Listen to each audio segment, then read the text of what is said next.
think that, whoa. No. I don't think that. I don't think that. How the hell? Nowhere. I got a frog here. Maybe he can help me. Wait, I have a bunch of fucking car stuffed animals. Let me stack this shit. Hold on. Okay. There we go. Okay. I'm here today with a huge fucking apple. How, have you ever seen an apple this big?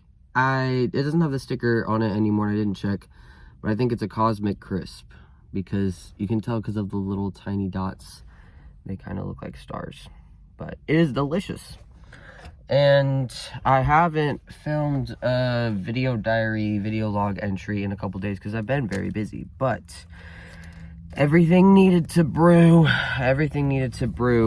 and I've been cleaning a lot, I've been doing a lot, I am about to do a lot too, so everything I'm about to say is going to sound like a lot of different things that I'm saying, like I'm jumping all over the place, but actually it's all about the same thing. So yeah, I have been thinking of myself as a scientist in my own life. I am looking at the variables and I'm pouring in all the little mixtures, and I'm studying the reactions of it, and I'm just kind of seeing what happens, what goes, what doesn't. And yeah, that's kind of what I've been doing. And I have the philosophy that I have right now that I'm kind of experimenting with. I have 3 main ones. Number 1, trying not to rush anything. I'm trying not to put any pressure on myself to rush or go too fast. I'm trying to go with the flow. That's the first thing. The second thing, I'm back. The second thing is to have no expectations, because a while ago I kind of was doing this little mixture thing in my head, and I think I found the recipe to happiness that works for me. And that is that I raised my expectations for myself and how I handle things and how I grow as a person, and I lowered my expectations for everyone else around me and everything that happened to me. And it really works. I'm not gonna lie. Obviously, it's still in the works because it's an adjustment. Definitely an adjustment. But so that's my second one. So have no expectations. My third one is to be present, like be very grounded and in the moment. See things as they are and have fun when I can. However I can. So those are kind of the philosophies that I have. And I have been also working on seeing myself as a person as well, and treating myself as a person, as multiple people, maybe even, and I have been deciding to go on dates and stuff, which I'm not going to get too crazy into because that's kind of personal, and I am posting this on YouTube in case someone stumbles upon it, but I am going on dates now, which I haven't done in a while. But I did realize one thing, which I am dating to figure out what I want, just kind of the normal dating scheme. And I realized that there's this one thing that really bothers me that people do sometimes, and especially in the queer community, people tend to do this. I feel like it's kind of a stereotype for specific people in the queer community, but when people become very, very, very fond of you very quickly and grow an attachment to you right off the bat very quickly. I wasn't able to verbalize it before, but that really bothered me. And I don't know why. Anyone, and it's not even just queer people. There are other people, straight people, who do this too. This is not just a specifically queer thing, I think. This is sometimes when people really want a relationship, they just move really fast emotionally. I'm not judging anybody. That's just not me. But I didn't know why it bothered me so much until the past few days when I was in my head trying to sort through it. And I realized it's because at first I was very frustrated about this. It's because it's an assumption. Technically, what they're doing is, the human brain, I think it's like psychologically proven that it cannot comprehend the absence of anything. It genuinely cannot. Like, I think I heard that somewhere, like, the natural workings of the brain work to fill in the blanks because humans want to make sense of things. Humans are always trying to make sense of things. And so it's really hard to conceptualize nothing. And what people do when they latch onto you like that and they decide that they really like you, that they might even love you, might be in love with you even, is that they kind of take away from you the opportunity for you to show them who you are and replace it with an expectation, right? Because they're making an assumption about the kind of person that you are and will be based off a very limited amount of interactions that you have. And so it just kind of feels frustrating.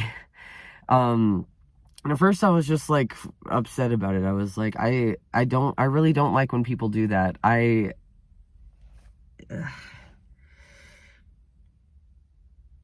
Yeah, I don't know. So then I was thinking about it a little bit, and I talked to my friend about it, and I kind of ranted about it because I needed to get it out.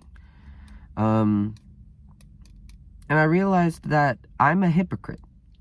I'm a fucking hypocrite because I am also putting an expectation on them without knowing them. And that's why I'm upset about it. I am expecting them to not do that. Meanwhile, they're expecting me to be something that I'm not, and I'm expecting them to be something that they're not in the moment, who they are right now. So I'm a fucking hypocrite. I'm literally a hypocrite.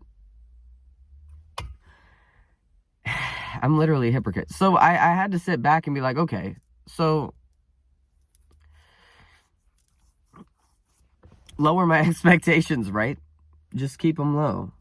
Because honestly, at first I was frustrated, but then I realized that I'm just as in the wrong as they are, because expecting someone to be different or to change without having a mutual agreed and spoken, consciously understood commitment to a change and to that person is really fucked up, actually, because what you're saying by doing that is, who you are right now in this moment is not enough for me. Like, who you are as a person right now, or what you are doing, depending on how drastic the change is, you know, it's just not enough for me. And I'm banking on your potential and not who you are right now. If I knew that's how someone felt about me, I would be really hurt. I would be really hurt. So I just kind of had to take a step back and be like, I'm a hypocrite, and low-key, that's kind of a hard thing to decipher and sort through in your brain. Not the fact that I'm a hypocrite. I can be a hypocrite. Like, that shit happens. I'm a hypocrite in several areas of my life, probably, without even realizing it. But then I kind of realized I do that with strangers too. People judge me, and then I am disappointed or a little frustrated because they're judging me, but I'm expecting them to be a different person. I'm expecting them not to judge me, and so now, therefore, I am judging them for judging me. It all comes back around. It all comes back full circle. And then I was thinking on myself, and I was like, I think I do that to myself. Is back on my list of philosophies that I'm experimenting with right now. If you will recall, I am trying to think of myself as multiple people. Think of myself as a person too. Again, I'm being a hypocrite. I'm connecting the dots, and I'm growing and I'm learning, so it's okay. But I'm just kind of like, damn, I'm being a fucking hypocrite. Because I did try to film a video a few days ago. I was dyeing my hair and I was trying to film a video while I was dyeing my hair. I didn't actually want to. That's the thing, I didn't actually want to. I just wanted to make a video because I felt an obligation for some reason. And my hair dye time is that is like my private time. I do not want to be on the phone with anyone when I'm dyeing my hair. I don't want to be watching anything while I'm dyeing my hair. I want to listen to music and relax and dye my hair. It's just a very intimate time for me. It's very important that I have that time uninterrupted. But I filmed the video and I didn't even have fun talking. I didn't really even enjoy what I was talking about. I didn't have fun at all. And then I didn't end up posting it because I was like, no. I even stayed up way later and I lost sleep because of it. I was like, I feel like shit. Like, I just totally ignored one of my own boundaries, myself. And, like, it kind of felt like a minor betrayal, to be a little dramatic, because it's minor. But, yeah, you know what I mean. And I kind of realized I do that to myself all the time.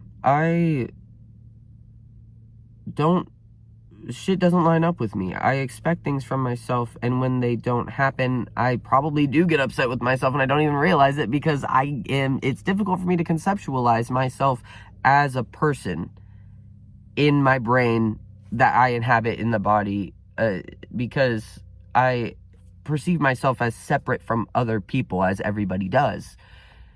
You know what I mean? So, yeah.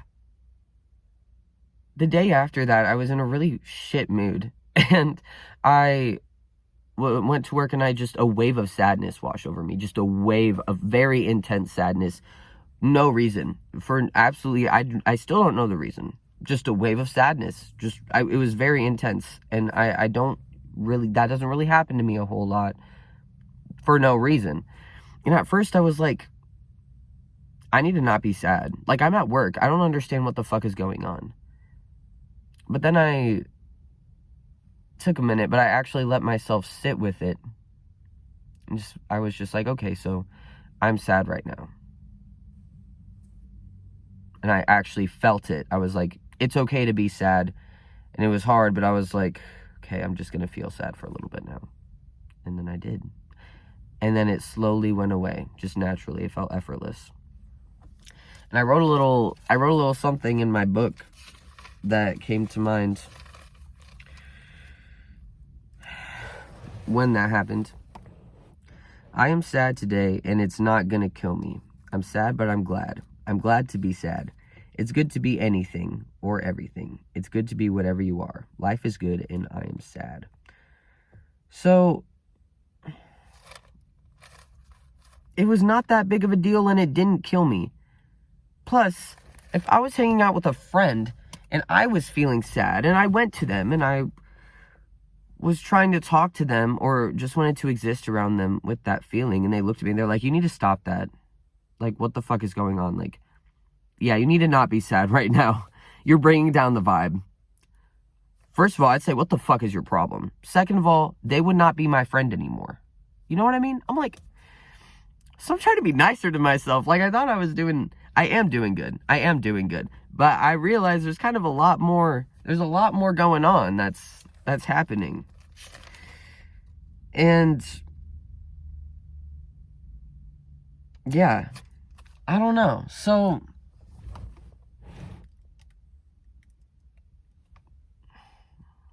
I guess that's it. For when I watch this back later, I am excited to see what has changed in that. But I'm very happy with myself, and I'm just trying to be in the moment. I'm trying to see what happens. I'm not trying to try. I'm not trying to do anything. I'm just trying to allowing myself to be and exist and experiment and see what happens. Because it's okay to be sad or angry or frustrated. It's okay to acknowledge those feelings, even about other people. That's fine too. Like, it is what it is. People say that a lot. People say it is what it is when there's something bad happening. there's something frustrating happening in their life, but people rarely ever say it when there's good things happening. But I think that you can really notice all the good things that are happening when you try to think about it without labels. Like when you look at a sunset and you try to describe it without words. You know what I mean? It's like the most beautiful because it's like separate from all of that. You just soak it in. Anyways, that's just been on my mind. I'm gonna be pretty busy, but I'm gonna be pretty good too. That's all I have to say. Okay. Bye.